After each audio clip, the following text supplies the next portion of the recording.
Welcome to D6. This is professor Vinod Kumar. ఈరోజు మహారాష్ట్ర అంతా కూడా దేశమంతా కూడా మహాత్మా జ్యోతిరావు పూలే సినిమా మీద ఆ ట్రైలర్ మీద పెద్ద ఎత్తున చర్చ జరుగుతుంది. ఇవాళ మహాత్మా జ్యోతిరావు పూలే సినిమా తీయడం ఇప్పుడు కాశ్మీర్ ఫైల్స్ తీసిన డైరెక్టర్ ఆయనే, ఇవాళ కేరళ ఫైల్స్ తీసిన డైరెక్టర్ ఆయనే.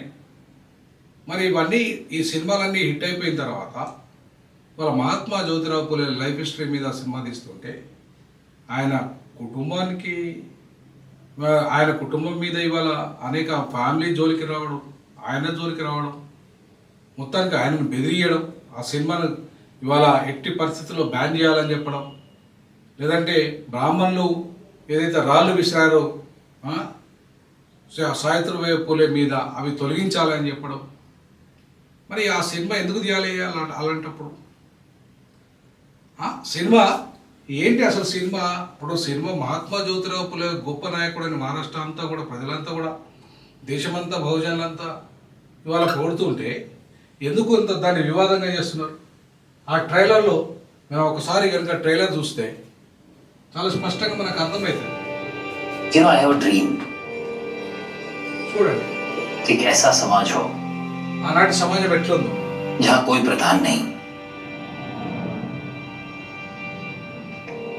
सब समान हो. The man with a mission, Jyotiba Phule. तो लड़के को पढ़ा के तुम क्रांति लाओगे. अरे क्रांति लाने का इतना ही शौक है तो देश के स्वतंत्रता संग्राम में जुड़ो. अंग्रेजों की गुलामी तो सिर्फ 100 साल पुरानी है. मैं जिस गुलामी से लोगों को स्वतंत्र करना चाहता हूँ वो 3000 साल पुरानी है. ఇక్కడ స్పష్టంగా మనకు అర్థమవుతుంది. ఒక 100 ఏళ్ళ ఆంగ్లేయుల యొక్క పాలన, బానిస పాలన 100 ఏళ్ళు అయితే 3000 సంవత్సరాల బానిస పాలన ఇవాళ ఆర్య జాతి అయిన బ్రాహ్మణులది, విదేశీ సంతతి అయిన బ్రాహ్మణులదని చెప్తున్నాడు ఆయన మహాత్మా జ్యోతిరావు పూలే. ఒక విదేశీయులైన పాలకులు ఎవరైతే ఉన్నారో, బ్రిటిష్ వాళ్ళు ఉన్నారో, వాళ్ళు వచ్చి 100 ఏళ్ళే అయింది. కానీ 300 ఏళ్ళ సంవత్సరాలు, 3000 ఏళ్ళ సంవత్సరాలు ఇవాళ ఈ దేశంలో ఈ బ్రాహ్మణులు వచ్చి, ముఖ్యంగా విదేశీ ఆర్య బ్రాహ్మణులు వచ్చి మమ్మల్ని అంధకారంలో నెట్టి మామూలు చదువుకు దూరం చేసి, అధికారానికి దూరం చేసి, ఇవాళ సంపదకు దూరం చేసేసి, మహిళలకి ఆ చదువుకునే హక్కు లేకుండా, దళితులకు చదువుకునే హక్కు లేకుండా, శూద్రులకు చదువుకునే హక్కు లేకుండా, వాళ్ళకు ఉద్యోగం చేసే హక్కు లేకుండా, రాజకీయ అధికారం చేసే హక్కు లేకుండా, రాజ్యం చేసే హక్కు లేకుండా ఇవాళ ఇంత దుర్మార్గాలు చేసిన చరిత్ర ఇవాళ ఇక్కడున్న బ్రాహ్మణులది, విదేశీ బ్రాహ్మణులది అని చెప్పి.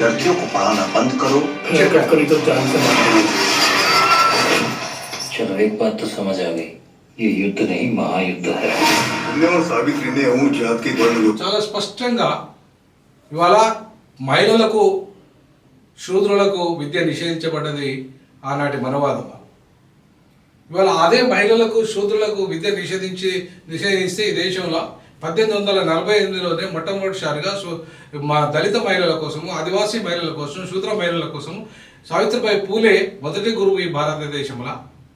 ఆమె చేత స్కూల్ పెట్టించి చదివిపిస్తే అది బ్రాహ్మణులకు నచ్చలేదు. ఎట్లా ఇవాళ మహిళలకు చదువు నేర్పుతారు, అది కూడా అంటరాని మహిళలకు చదువు నేర్పుతారు, శూద్ర మహిళలకు, ఆదివాసీ మహిళలకు ఎట్లా చదువు నేర్పుతారని చెప్పేసి పూర్తిగా ఆగ్రహించిన బ్రాహ్మణులు ఇవాళ యుద్ధం ప్రకటించారు ఆమె మీద మహాత్మా జ్యోతిరావు పూలే మీద. సో ఆ యుద్ధం ఏంటంటే పూర్తిగా చదువును నిరాకరించారు వాళ్ళు. ఆమె మీద రాళ్ళేశారు, బురద చల్లారు, ఆమెను ఇవాళ అనేక రకాలుగా తిట్టారు, నిందించారు. ఇది టోటల్ బ్రాహ్మణ పురుషాధిక్యత మనవాద సమాజానికి వ్యతిరేకమైన పద్ధతిలో ఇవాళ సమతా సమాజాన్ని, చదువుకునే సమాజాన్ని, మానవులందరూ సమానమని బోధించే సమాజాన్ని, సత్యశోధక సమాజాన్ని నిర్మించిన మహాత్మా జ్యోతిరావు పూలే కుటుంబం ఏదైతే ఉందో, ఆమె భార్య मत छू, आपको पाप लगेगा. इनके आत्मसम्मान को जगाना चाहिए. आज तक किसी शूद्र ने ऐसा दुस्साहस नहीं किया. और ज्योतिबा को समझा, हमारी प्रथाओं में बाधा न डाले. क्या कर दोगे? చూశారు కదా ఇక్కడ పెండ ఎట్లా జరుగుతున్నారు బ్రాహ్మణులు. ఇవాళ పెండ జరుగుతున్నారు అక్కడ. బ్రాహ్మణ పిల్లలు కూడా పెండ జరుగుతున్నారు.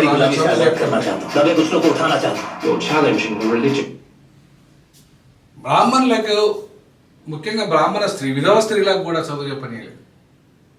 విధవరాలైన బ్రాహ్మణ స్త్రీలకి వాళ్ళకు కూడా చదువుకునే హక్కు లేదు. వాళ్ళు ఇవాళ భర్త చచ్చిపోతే అదే చితి మీద కాలాలి అంటే చేతి మీద చావాలి అని చెప్పేసి ఏదైతే ఇవాళ వాళ్ళ ధర్మం చెప్తుందో అది అధర్మం అని చెప్పి ఈ చదువు ద్వారా నేర్పిన చరిత్ర ఇవాళ మహాత్మా జ్యోతిరావు పూలే కుటుంబాన్ని. బ్రిటిష్ చదువుల వల్ల ఎడ్యుకేషన్ వల్ల వాళ్ళు చదువుకొని ది రైట్స్ ఆఫ్ మ్యాన్ అనే పుస్తకాన్ని చదివిన మహాత్మా జ్యోతిరావు పూలే అసలు మనిషికి అనే వాళ్ళకి ఎట్లా హక్కులు ఉంటాయి, ఏ రకమైన హక్కులు ఉంటాయి అని చెప్పేసి మొట్టమొదటిసారిగా బ్రిటిష్ ఎడ్యుకేషన్ ద్వారా తెలుసుకోగలిగాడు ఇలా మహాత్మా జ్యోతిరావు పూలే. సో ఈ రకంగా చూస్తే చదువుకునే హక్కు ఏదైతే బ్రిటిష్ వాళ్ళు కల్పించారో, ఏ చట్టాలు అయితే బ్రిటిష్ వాళ్ళు తెచ్చారో ఆ చట్టాలన్నీ కూడా ఏ మనవాద వ్యవస్థలో చదువుకునే హక్కు లేదు శూద్రులకు, దళితులకు, ఆదివాసీలకు, ఏ త్రివర్ణాలకు తప్ప మిగతా వాళ్ళకి ఎవరికి కూడా చదువుకునే హక్కు లేదని చెప్పేసి, ఆస్తి హక్కు లేదని చెప్పి, సంపద పోగు చేసే హక్కు లేదని, అధికారాన్ని అనుభవించే హక్కు లేదని చెప్పేసి కొన్ని వేల సంవత్సరాలుగా ఇవాళ బానిసత్వంలో ఉన్న ఈ సమాజాన్ని మేలుకొల్పడానికి ఆ కుటుంబం పడ్డ బాధ, ఆ కుటుంబం ఎదుర్కొన్న అవమానాలని అన్నిటినీ కూడా సినిమా రూపంలో తీసుకొస్తూ ఉంటే ఎందుకు వ్యతిరేకిస్తుందో బ్రాహ్మణ సమాజం మనకు అర్థం కాని విషయం. ఇవాళ ఎందుకంటే ఆ సమాజము ఇప్పటికీ దుర్మార్గమైన దమన నీతి ఆ సమాజంలో ఇంకా కొనసాగుతుంది. మోడ్రన్ రీతిలో కూడా ఇవాళ కార్పొరేట్ విద్యలో అవకాశాలు లేకుండా, ఇవాళ ప్రైవేట్ విద్యలో అవకాశాలు లేకుండా, ప్రైవేట్ విశ్వవిద్యాలయాల అవకాశాలు లేకుండా, రిజర్వేషన్ లేకుండా, ఆ రోజు 1848లో రిజర్వేషన్ల ప్రతిపాదన మహాత్మా జ్యోతిరావు పూలే తీసుకొచ్చాడు. హంటర్ కమిషన్కి లేఖ రాశాడు. హంటర్ కమిషన్ ముందు ఆయన హాజరయ్యాడు. అప్పుడే రిజర్వేషన్ల ప్రస్తావన తెచ్చాడు. సో అందుకే బాబాసాహెబ్ అంబేద్కర్ ఆయనను తన రెండవ గురువుగా స్వీకరించాడు. మహాత్మా జ్యోతిరావు పూలే నా గురువు, ఆయన చనిపోయిన తర్వాత ఈయన పుట్టాడు, అయినా సరే ఆయనను గురువుగా ప్రకటించుకోగలిగాడు. కారణం ఏంటంటే చదువు అనే. विधवा होना भाग्य में है, गंजा होना नहीं। विधवाएं चाहें तो पुनर्विवाह भी कर सकती हैं। हमारे उत्थान के लिए हम नए समाज की शुरुआत करेंगे, सत्यशोधक समाज। सबसे बड़ा उद्देश्य रहेगा कि किसी को शूद्र नहीं दलित कहा जाए।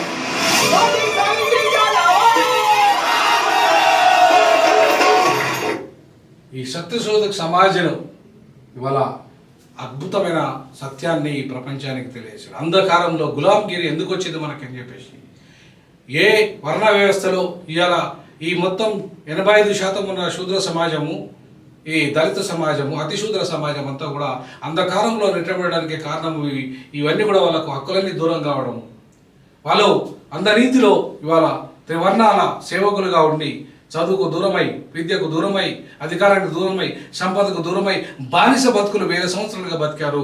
ఇది బ్రిటిష్ వాళ్ళ 100 ఏళ్ల బానిసత్వం కాదు, 3000 సంవత్సరాల బానిసత్వానికి విముక్తి కలవాలని చెప్పేసి ఆయన మహాపోరాటం చేసి సత్యశోధక సమాజాన్ని స్టార్ట్ చేసేసి ఆ సమాజం ద్వారా ప్రతి వాడవాడలో, గ్రామాల మహారాష్ట్రలో ఉన్న ఏ బ్రాహ్మణ పునాదులు, ఏ పీఠాధిపత్య పునాదులు, ఏ పురుషాధిపత్య పునాదులు, ఏ అంధకార పునాదులు, ఏ మనవాద పునాదులని కూకటి వేలతో పెగిలించిన చరిత్ర మహాత్మా జ్యోతిరావు పూలేది.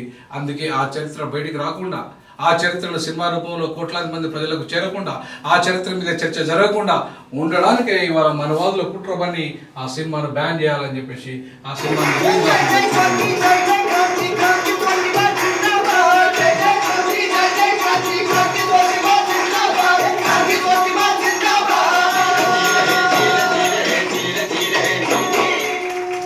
हमारा देश एक भावुक देश है।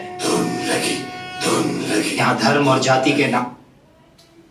సో మన దేశంలో ఈ రకంగా ఎంత అద్భుతమైన అంటే విద్య అనేదాన్ని ఒక ఆయుధంగా మలుచుకుంటే ఇవాళ ఒక వ్యక్తి తన యొక్క సంపూర్ణమైన వ్యక్తిత్వాన్ని మార్చుకునే కాకుండా సమాజాన్ని మార్చగలడు. ఇవాళ విద్య ద్వారా ప్రపంచ మేధావిగా మారాడు అంబేద్కర్. ఇవాళ విద్య ద్వారా ఇవాళ ప్రపంచం మొత్తం శాస్త్ర సాంకేతిక రంగాల్లో అన్ని రంగాల్లో ఇవాళ విప్లవాత్మక మార్పులు వస్తున్నాయంటే విద్యే కారణం. ఆ అంశాన్ని 18వ శతాబ్దంలో ఈ సమాజానికి అందించిన ఘనత మహాత్మా జ్యోతిరావు పూలేది.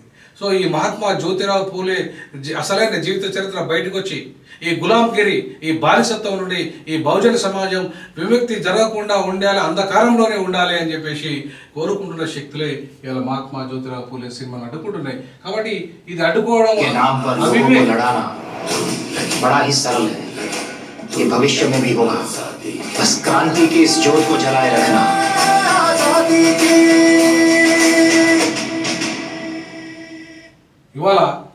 క్రాంతి జాత, క్రాంతి జ్యోతి మహాత్మా జ్యోతిరావు పూలే.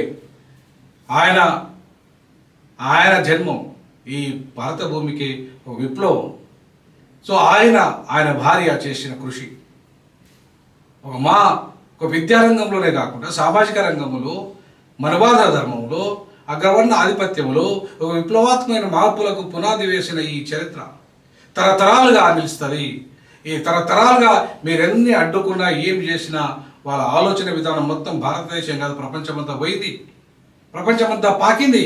కాబట్టి మీరు అడ్డుకోలేరు, మీరు ఆ విజ్ఞాన జ్యోతిని ఆర్పలేరు, మీ వల్ల కాదు. మళ్ళీ అంధకారంలో ఈ సమాజాన్ని నెట్టలేరు. ఇది ప్రపంచం మొత్తం కోరుకుంటున్న మార్పు. బడుగు బలహీన వర్గాలకు, పీడిత వర్గాలకు, కార్మికులకు, కర్షకులకు అందరికీ ఇవాళ అండగా నిలబడ్డ మహాత్మా జ్యోతిరావు పూలే ఒక క్రాంతిదాత, ఒక విప్లవ జ్యోతి, ఒక సామాజిక విప్లవ వీరుడు. ఆ వీరుని చరిత్ర, ఆ వీరనారి మహాత్మా సావిత్రిబాయి పూలే చరిత్రను మీరు అడ్డుకుంటే అదొక సూర్యుడిని అడ్డుకోవడమే అవుతుంది, ఒక విప్లవాన్ని అడ్డుకోవడం అవుతుంది, కాంతిని అడ్డుకోవడమే అవుతుంది.